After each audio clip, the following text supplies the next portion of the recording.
Sfide, future incertezze. L'imprenditore di Confapi Venezia e Treviso a confronto nell'Assemblea dei Soci a Mogliano Veneto. A moderare la tavola rotonda il giornalista nonché conduttore televisivo Mario Giordano.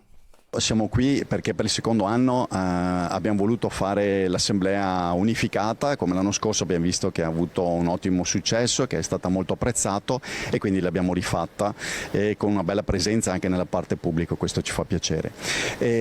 L'andamento è un po' particolare perché, come sappiamo tutti, la situazione geopolitica non ci aiuta per nulla, come non ci aiuta l'incertezza che c'è dai dazi di Trump a un po' quello che si sta creando nel mercato, cioè le varie forme di protezionismo che questo può creare. Questo sicuramente sarebbe un danno molto importante per tutte le nostre aziende, che siano grandi o piccole. Il tessuto veneziano è in parte un tessuto turistico, ma soprattutto manifatturiero. La manifattura è essenziale per il tessuto produttivo di un territorio e il Veneto, in particolare città metropolitana, ha una spiccata vocazione manifatturiera.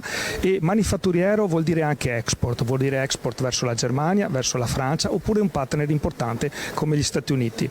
In questa prospettiva oggi discutiamo su quelle che sono le prospettive anche di pericolo relative al nostro business, però anche la comprensione se ci sono mercati alternativi o seppure possiamo nei prossimi anni valorizzare i nostri mercati interni. I giovani stanno portando, possiamo dire, una sorta di rivoluzione all'interno del mercato del lavoro e nel rapporto con le imprese.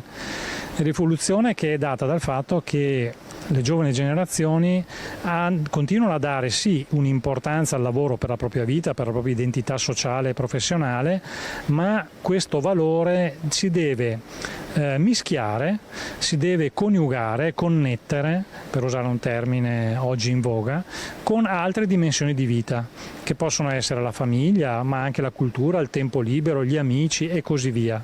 Cioè, in altri termini, stanno portando e stanno chiedendo un nuovo equilibrio fra la vita personale e la vita lavorativa, che un tempo non era così.